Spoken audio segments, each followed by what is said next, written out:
Kryedemokrati Sali Berisha ka akuzuar qeverinë se po mban në këmbë ekonominë e vendit përmes pastrimit të parave në sektorin e ndërtimit. Përmes një postimi në rrjetet sociale, Berisha shpreh se 56.000 apartamente qëndrojnë bosh. Kullat e korrupsionit, kullat e mashtrimit, të drogës, me çmime stratosferike, mollë ndaluar për çdo shqiptar të ndershëm që jeton me djersët e tij.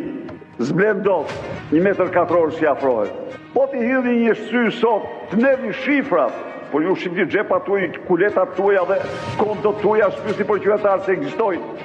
Po t'vini shifrat sot ju, nga se mbahet ekonomia shqiptare, cilat janë shtyllat e ekonomisë shqiptare.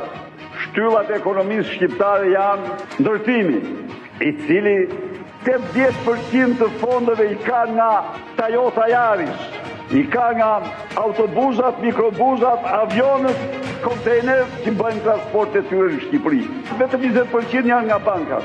56.000 apartamente bosh. Kjo është ekonomia e narkoshtetit.